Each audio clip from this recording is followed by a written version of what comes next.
বিসমিল্লাহির রহমানির রহিম। শুরু করছি অষ্টম শ্রেণীর গণিত অনুশীলনী 4.2 12 নম্বর অঙ্ক। a square plus b square equal to c square হলে প্রমাণ করো যে a to the power 6 plus b to the power 6 plus 3a square b square c square equal to c to the power 6। তাহলে 12 নম্বর সমাধান দেওয়া আছে কি দেওয়া আছে? a square plus b square equal to c square. তাহলে বাম পক্ষ কোনটুক আছে? বাম পক্ষ দেখো a to the power 6 plus b to the power 6 plus 3a square b square c square. আমাদের প্রমাণ করতে কি করতে হবে? c to the power 6।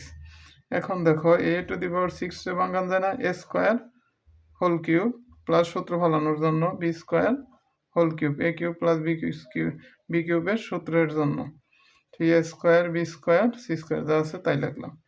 এখন দেখো a কিউব প্লাস b কিউবের সূত্র কি?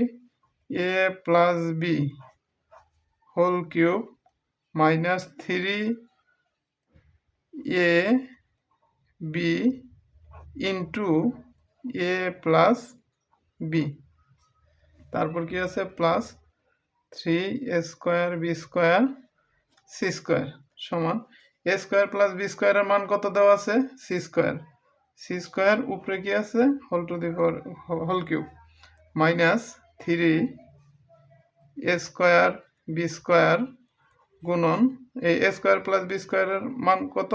c square plus 3a square b square c square.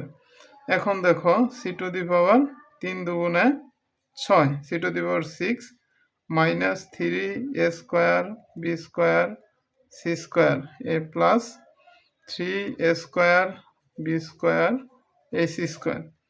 a প্লাসের 3a square b square c square মাইনাসের 3a square b square c square. তাহলে থাকতেছে কি? শুধু c টু দি পাওয়ার 6। এই ডান পক্ষ সমান সমান ডান পক্ষ। সুতরাং a to the power 6 plus b to the power 6 plus 3a square b square c square equal to c to the power 6। এটাই প্রমাণ করতে বলছে, প্রমাণিত। এই জায়গায় লিখে দাও মান বসিয়ে